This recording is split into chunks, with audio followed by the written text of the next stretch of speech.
Okay.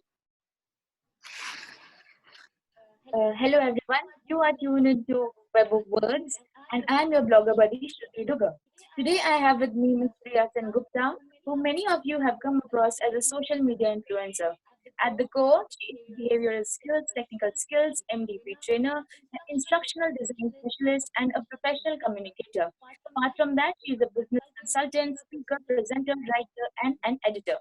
She is also an MBA engineering faculty with many prestigious institutions like Calcutta University, Jadavpur University Presidency College, Ramakrishna Mission Institute of Culture, Indian Institute of Management, Kolkata. In her 15 years in the corporate sector, she rose from the position of a management intern to a director through many Indian and foreign MNCs, public-private partnership, and consulting organization. She has worked as an international scientific research administrator for 5 years.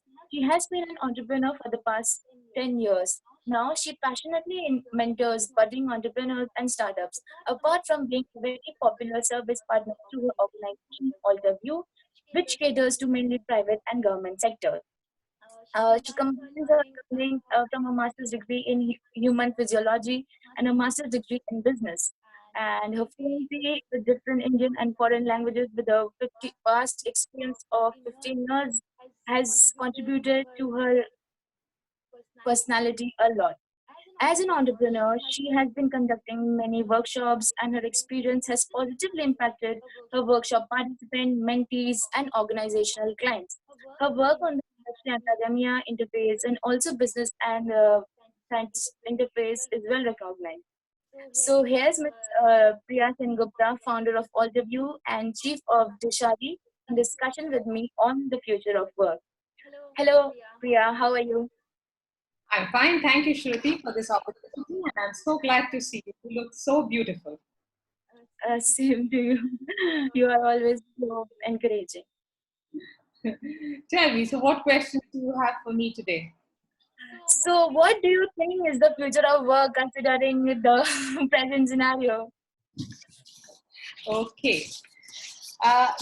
When we talk about work, there are different areas on which we work, different areas of our life, say our personal life, professional, financial, social, etc. But today we are going to discuss only about our professional work. Now, we earn through our professional work, then we are able to produce something of value and deliver it to the market pays us back. Now, as the market changes, we also need to change the work that we are doing, the way we are doing the work, so that we can deliver equivalent value or more value, so that we can get the same amount of money or more money with the changing market. So the market is very, very dynamic. Now, in this dynamic market, what's happening is that it's always been dynamic, but today the reality is that the market is becoming more and more dynamic every single day. So it's like a merry-go-round, and it's going around faster and faster every day.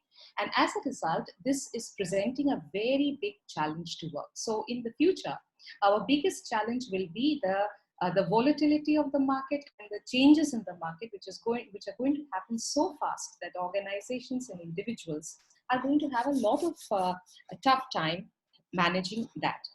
Now, whenever this market is changing, the organization also has to change. Now, in order to remain viable, the organization has to change very fast. So if it's a very large, huge organization, it's very difficult to bring in that change. So every organization is trying to become leaner so that they have a skeleton staff on their roles, which are the permanent staff.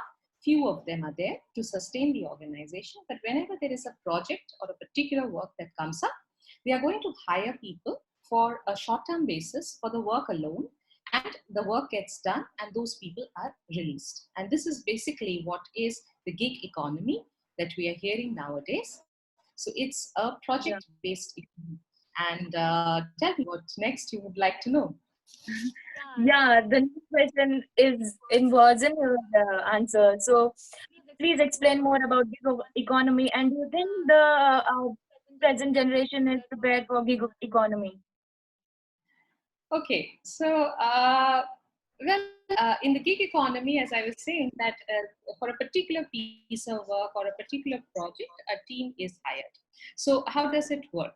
Now, the people who would have relevant skills, technical skills, plus those who would have experience of working on that kind of a project, and third, those who would have the new age behavioral skills would be the people who would get hired. So there are three sets of skills which are involved: technical, behavioral, and also experience of working on that kind of a project. Now, so I teach in a lot of programs, MBA programs, engineering programs, etc. And plus, I also follow the schooling system very closely, the different schooling systems in India.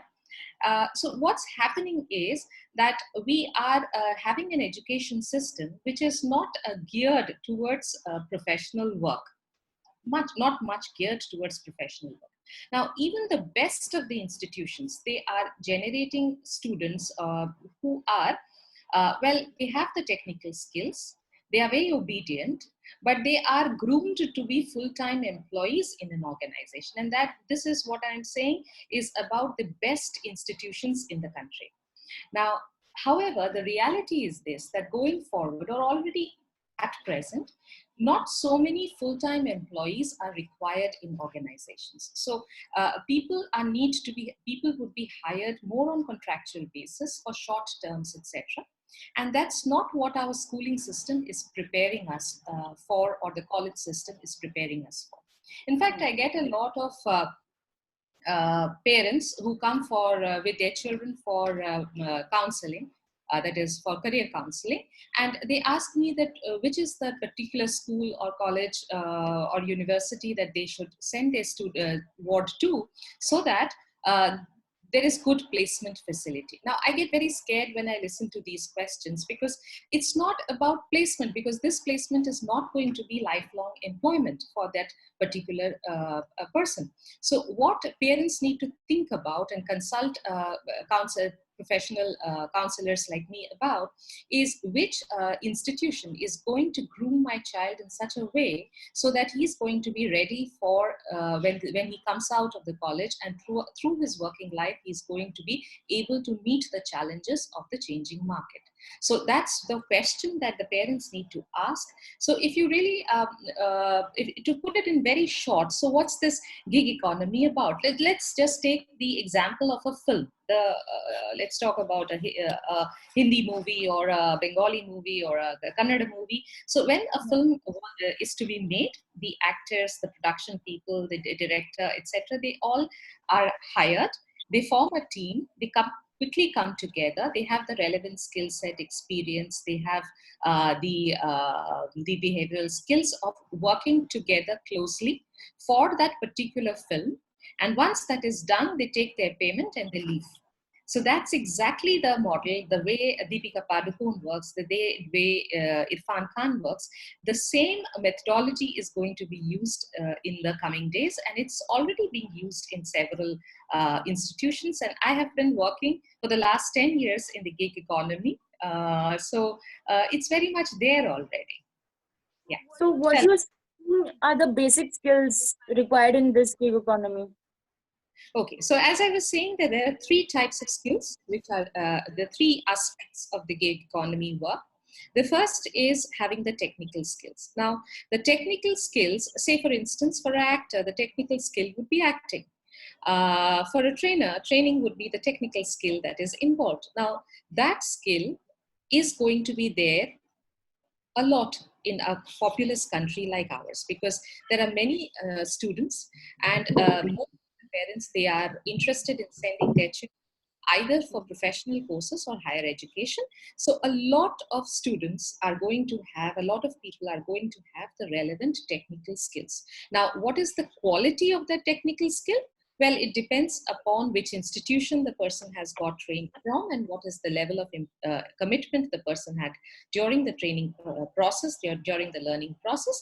But many people are going to have the technical skills. Now, the second thing is the behavioral skills. Now, these are the not only the traditional behavioral skills, but also certain new age behavioral skills, like the ability to work with uncertainty, the ability to, let's say, work on projects which are unstructured. So those kinds of things, these quick learning abilities. So these are the skills which would be required. There are many more of them which are required. And these skills are much more difficult to acquire because uh, the number of institutions who are training people with these skills, or mentors like me who are training individuals or institutions with these skills, they are very few in numbers. Plus, a very intense process is required to ingrain these skills into a person. It's the same thing like singing or dancing or cricket. It takes long practice. It takes a coach to handle the person well, etc. So these skills are going to be much more rarer. Now, the people with these new age behavioral skills, they would be able to get good projects. They would be able to successfully work in those teams and deliver on the projects. So they would make a work portfolio, which is going to be the differentiator. So those who have the technical skills plus the behavioral skills would have the would be able to work in the projects, complete the projects, and have a work portfolio. And those are the people who are going to be asked to be, who are going to be hired in more and more projects, in better projects. Now, suppose a film has a strong character of a lady, and the box office return of that film is dependent on that character of the lady. Then whom would you hire? Would you hire a Vidya Balan with the technical skills, with the behavioral skills, with a proven portfolio of work? Or would you hire another person who does not have that portfolio of work? It's quite obvious that the Yeah. Vidya Balan or Deepika Padukone would get the project. So the same applies in the other industries of the gig economy, that a person with all the three, the technical, the behavioral, as well as the work portfolio, gets to do the work. So that's the kind of skills which are required in the gig economy. Tell me. So, how do you are helping students or your mentees in to pursue their career in this gig economy? So, over the last 10 years, I have been curating a lot of content, and all that content and all the whatever I have from my learning, my experience, etc., I've put that together. What you come across generally as Priya Sengupta's applied learning programs. These are geared towards building life and career skills. So this is a body of work which I've put together. And what I do is I conduct intense workshops which are very relevant, which are impactful, and they give lasting results to the workshop participants, to my mentees, and to organizations who are hiring my services. And there are several things which have gone into creating and delivering these workshops. Now, what are those things? Let's see. The first and foremost, I've conducted now more than 1,000 workshops. So there's a certain amount of insights which I have been able to cull out of those workshops, and these I've conducted for different industries, for more than 65 organizations. And so there is an immense amount of experience there, from which there are insights which are taken and plugged into these applied learning programs. The second is I've taken the insights from my work experience. So 15 years in the corporate sector, in foreign MNCs, Indian MNCs, consulting organizations, research organizations, public-private partnerships, also working very closely with the government, both Indian government and US government. Then 10 years of entrepreneurial experience. So all that gives a lot of insights, and those I have been able to take and put in the applied learning programs. The third thing is that I have used to my benefit and to the benefit of my participants my master's degree in business, my master's degree in human physiology, and I try to stay up to date in these areas, or in fact in all the areas, all the industries that I work in. I try to stay updated on those. The fourth is because I have the benefit of having a master's in human physiology. I understand the basic understanding of how the human body, mind, and brain work. Basically, the neuroscientific basis of behavior, learning, memory, And these I utilize when I'm designing my programs and the content for the program. Now, the next is I have a panel of experts. So from these are subject matter experts, teachers, professionals, professional managers, employers. I have a panel of them and I consult with them from time to time about what needs to be communicated in the programs, how they need to be communicated, what is the real application of the training that we are giving in the work that the people are going to do. So they help, those insights help me immensely in designing the programs. And then, well, I read a lot. So Yeah. at least 50 What are you books. currently reading? I'm reading a book by the Nobel laureate from our country, Venki Ramakrishnan, and it's called The Gene Machine. And so I read in different areas. So that reading also gives me a lot of ideas from where which I take and use and adapt for my training programs. So I'm a complete bibliophile. So that's how you caught me in the library. So I Yeah. uh, then using all these insights, what I do is I use scientific instructional design to create the content, to design the programs, to create the content. So it's all on very scientific lines. Plus, I have the facility of being fluent in a few Indian languages and a few foreign languages. So that also helps me immensely in my work, especially during the delivery of the programs. So nothing like the vernacular, nothing like being able to say a few things in the mother tongue of the person who's being trained. Then I mean, if I have to summarize that, what kind of programs I'm doing, I would say that they involve a unique mix of science and technology, market dynamics, and business management, and with the functional aspects of human physiology, brain, and mind. So this is a unique mix that I try and I deliver at my programs.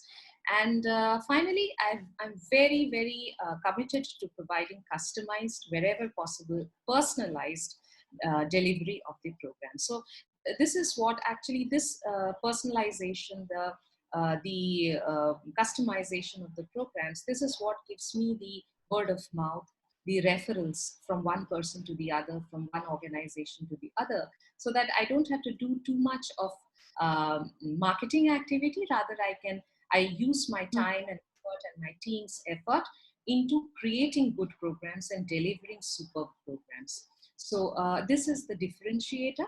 So the content, the delivery, and the word of mouth that we are able to create. And you have been witness. I mean, Yeah, suddenly you. I saw you on yeah in Nazrul Teeth.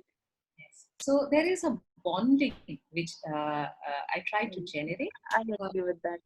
also regularly. So that bonding keeps people attached to their learning, and they bring back individuals again and again. What So else? how can yeah? So how can people who are interested get in touch with you? Okay, the easiest way to be connected to me or remain connected to me would be through social media. I am there on Facebook, LinkedIn, Twitter, Instagram. I'm very active on Facebook and LinkedIn, but I just post on Twitter and Instagram. Don't find so much time to write back over there. Apart from that, and actually on all these sites, on all these social media platforms, I post every day, almost every day. I post something meaningful, plus the upcoming trainings, workshops, events where people can register. Anyone can register. So those kinds of events, open programs, the information about them. Those programs are there on my social media sites. So this is the easiest way to stay connected with me. And I'm sure people like it, so they stay connected Yeah, with the. And in fact, during these times of Corona lockdown, so yes, many people me that I'm making their life slightly happier with the posts. And so many people are writing to me whether I know already how to deal with the virus. And Yeah. that's why I like your post on the corona. The Bengali innovation with that. That was hilarious. Like that was hilarious. so somewhere I think it produces a positive vibe, and social media has its positive uses. So I try to use that. My YouTube channel will be up and running very, very soon. So that will be, I think, much more interactive. And then people can write to me on email. My email ID is Priya, Priya dot Sengupta, Sengupta dot India at gmail.com. And I can be reached on WhatsApp at 9674821135. That's 9674821135. And this is an India number. So if you require to add a country code, it is +91. And so you can get to know about my programs. You can in touch with me. You can write to me in all these platforms. And I'm most happy to assist. So, Shruti, have I answered? Yeah, you have been very considerable in answering all my questions. Lastly, I just want to ask you, which social media platform do you think you generate a good amount of engagement? Is it on LinkedIn or is it on Insta or is it on Facebook? Okay. Facebook generates a lot of likes and it is very fast. But what I understand from my personal usage of Facebook is people are more interested in the photograph. So Facebook is more about photograph than LinkedIn. LinkedIn, the users are professional users. Uh, the comments, the likes and comments would be rarer compared to Facebook, but those have a lot of content. Okay, so on LinkedIn, now it all depends upon who is connected to you on these different media. Now, a substantial portion of the people who are following me on social media are people who have attended my workshops or events, training programs, etc. So they have had a learning experience with me already, and so they can relate to me very, very easily and from where I have come from. But when I get requests from other people who are who have come to know about me from their friends, relatives, etc., I do accept them as my friends on Facebook, but they wouldn't always be in tune with the message till after maybe checking out a few posts. Whereas LinkedIn, it's most of the people who are connected to me on LinkedIn, they are either HR heads, the human resource heads, or learning and development professionals, or industry, CEOs of companies, MDs of companies, a few business students, but mostly these are seasoned professionals. And so they understand very well where I come from and what is it that I want to deliver. So engagement wise, there is a difference. There is a qualitative difference in the engagement on Facebook and LinkedIn. I like both of them very much. Facebook is more entertaining, it is more cheer generating, whereas LinkedIn is more professional, and it's about how this can be used for their work. But on well, I'm connected to some of the best authors in behavioral science, scientists in behavioral science across the world. And just yesterday I got a message from one of the top scientists in behavioral science in the world on LinkedIn, and that meant a lot. Really, it means a lot when a person in the forefront of that particular science does write to me a few sentences and has some comments and good comments to write about. So that gives me confidence that I'm doing good work, and I have a long way to go. Yeah, My books you are do. going to be there very soon in the market. So that builds my confidence. Or when you see an industry captain a person who has had years and years of entrepreneurial experience writes nice words, a few nice words, it's very, very encouraging for a person who's dealing with so many thousands of people on a yearly basis in training. Because Yes. I also need my motivation. Yeah. We all need a share of motivation.